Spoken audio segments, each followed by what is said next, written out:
What's up,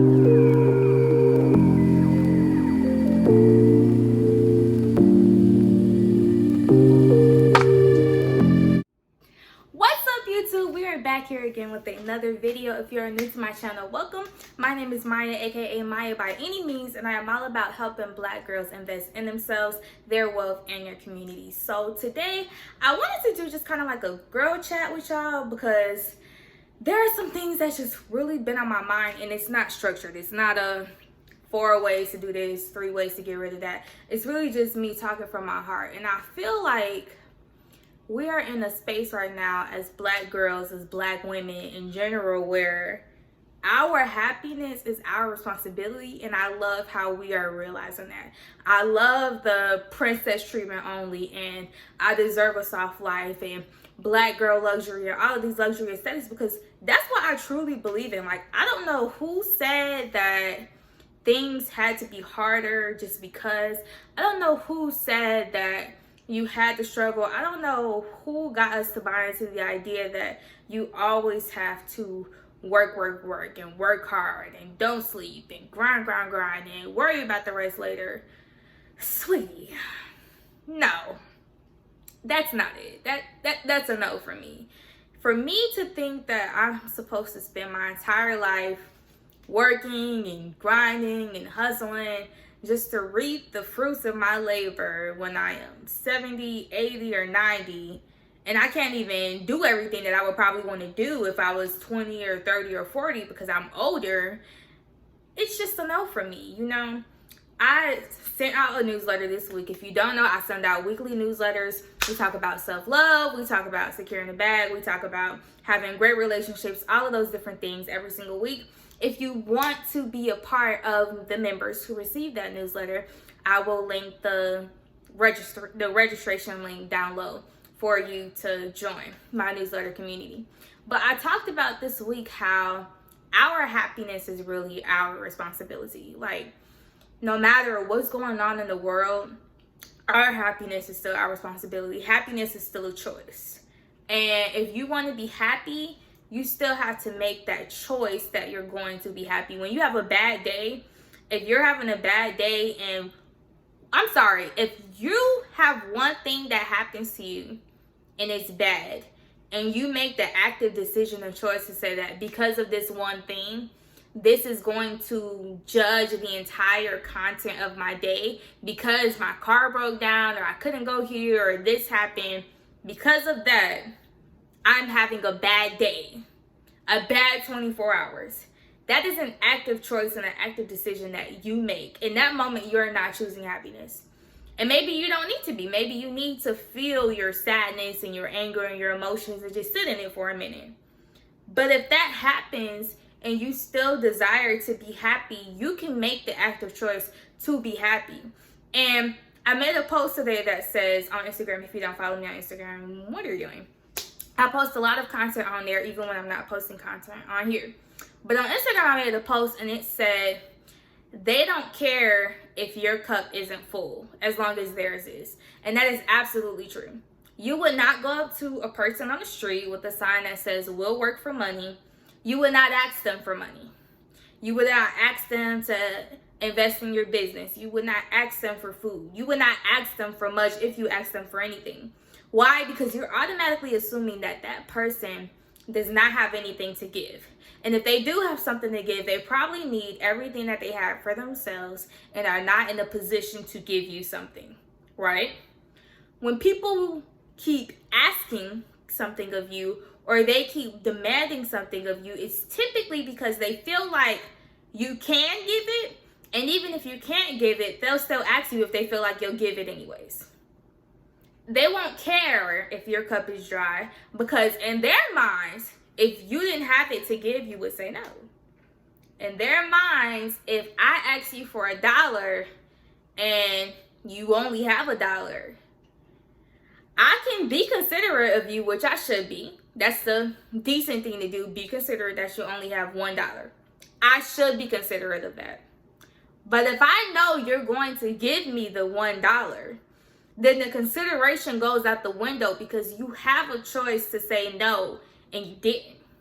You said yes, which leads me to believe that you have $1 to give, because if you didn't, you would say no.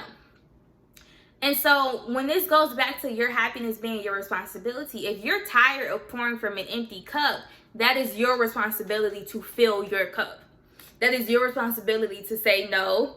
That is your responsibility to create boundaries. That is your responsibility to put you first. Because that's what everybody else is doing. Nobody's putting you before they put themselves. Everybody is putting themselves first. Like it or not, everybody's putting themselves first. And if you do not put yourself first, you are automatically putting yourself last. And I was listening to this new podcast, and the girl blew my mind. Okay, because first of all, the podcast episode, her first one aired in 2018. But the title of her podcast episode is Forget and Move On. And on her first episode, she's talking about all of these different traumas that she endured. She's talking about how she got raped, and then she's talking about how her siblings got raped, and she's talking about how her mom just sat by and watched it happen. And she's saying that the common theme for her, and frankly all the individuals in the story, her siblings, her mom, is forget and move on. She gets raped by her stepfather and she just forgets and moves on. She gets raped by her cousin and she just forgets and moves on. And her sisters get raped by her stepfather and she just forgets and moves on. And her mom watches this and she just forgets and moves on. And it was mind-blowing to me because I'm aware of people dealing with their trauma and people sharing their testimony in it involving trauma. That was my first time I ever heard someone be so blunt about what happened to them. And this is her first podcast episode. She's releasing this to the world. The first time she puts herself out there, this is what she has to say. And the podcast is supposed to be about self-love and growth and development. So I'm thinking in my mind, how is sharing her testimony self-love for her?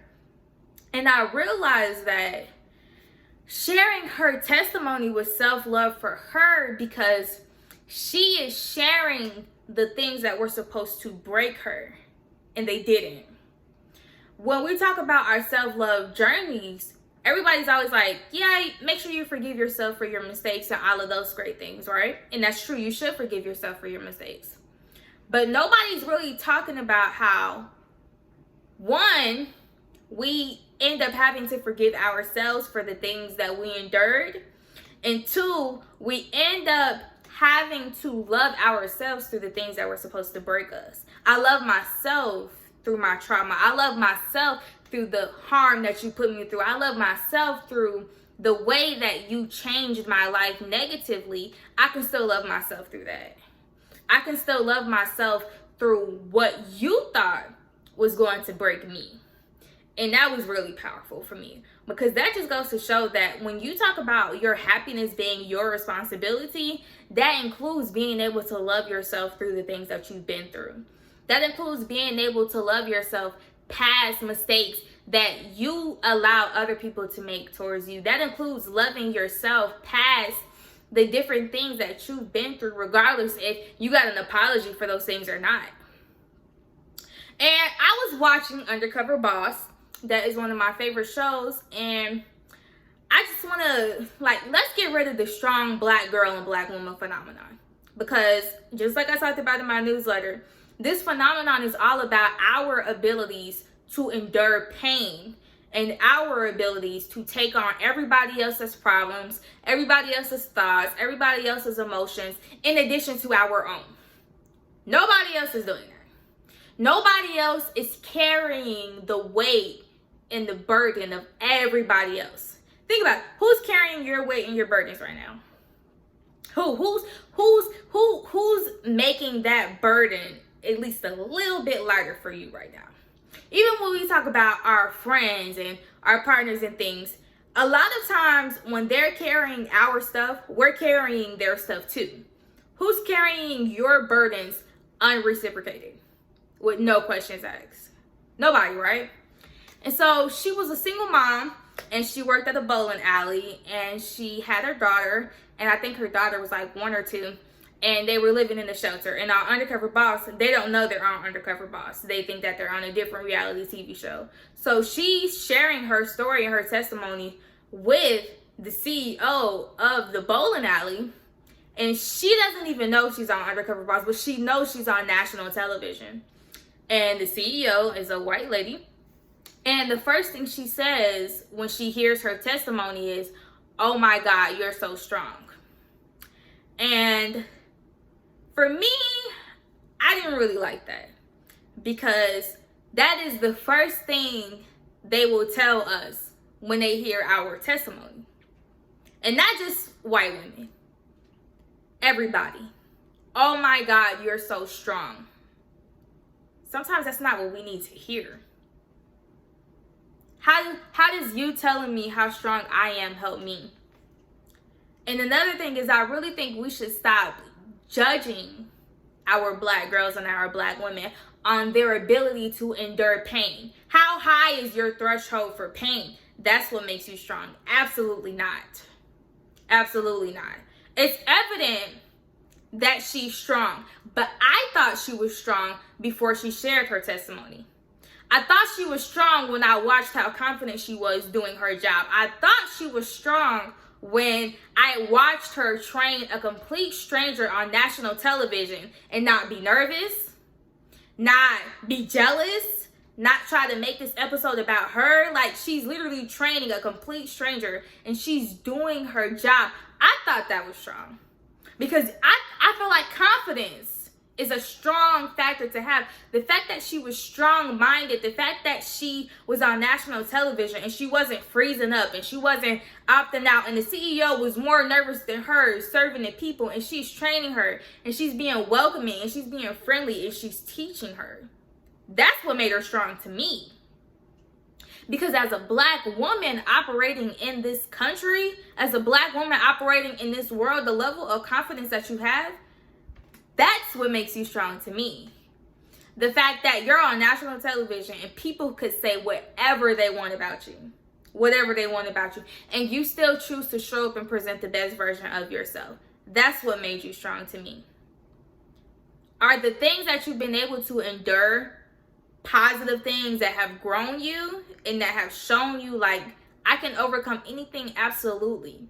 But we have to stop thinking that our strength is determined on how much pain, how many obstacles, how many trials and tribulations we can go through. Those things add to our character, but those things are not the things that tell our story. They're a part of our story, but they're not the leading part of our story, because there are still parts of us that are not our problems, that are not our traumas, that are not our obstacles. You know, sometimes you really just want to be complimented on how vulnerable you are, how trustworthy you are, how inspiring you are, how empowering you are. Sometimes people get tired of, "Oh my gosh, you're so strong." Well, if I'm so strong, why don't you help carry the load then? Because evidently, if I'm so strong, something inside of you should say, "Let me help her." And if you can compliment me on something, why don't you compliment me on something that's not related to how much pain I can endure? Why don't you compliment me on something that I'm building? Do you know what I'm saying?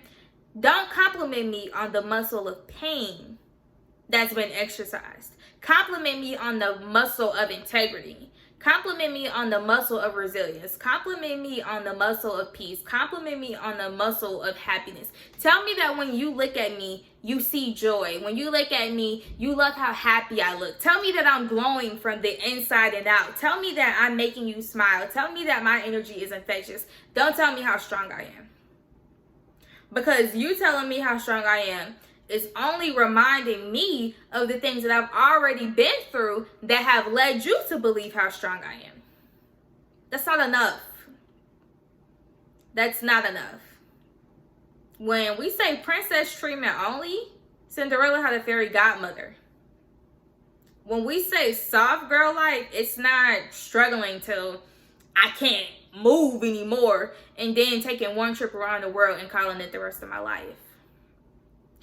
Our happiness is truly our responsibility, and our happiness is our responsibility through what we've been through, through the things we wish that didn't happen, from the mistakes that we made, from the mistakes that people made onto us. Our happiness is our responsibility. And it's okay if your happiness has to cause someone else unhappiness. As long as you're not being cruel and evil and just doing negative things. If me loving me makes you feel like I'm not loving you, then you don't love me anyways. If me being happy causes you to be unhappy, you're not happy with me as far as like my friends and things like that and being in my presence anyways. Why are we even friends? If I can't win, without that meaning that you have to lose, we are not as cool as I thought we were. And that's perfectly fine because they don't care if your cup is empty. They don't. They only care if theirs is full. And so when it comes to making sure that your happiness is your responsibility, you're not selfish for that. You're not closed-minded. You're not rude. You're not disrespectful, because if nobody else is going to put you first, nobody else, it doesn't matter who you give to and how many times you give to them, they're not going to put you before they put themselves. Period, point blank. What you can do is put you ahead of everybody else. And you can still serve people. You can still be helpful. You can still be nice. You can still give. You're just not giving until your tank is on E and then running around on an empty tank because you have nothing left to give for yourself. That's all I'm saying. I know you're strong. Not because of what you've been through, but because of who you are. I know you're strong. But let me compliment you on something else. Let me not talk about how strong you are. Let me give you a different compliment. Let me give you a compliment that's not associated with what you've been through. Because if you are emotionally sound, if you are confident in who you are, you're curious and you're always looking to better yourself, those are things I can compliment you on.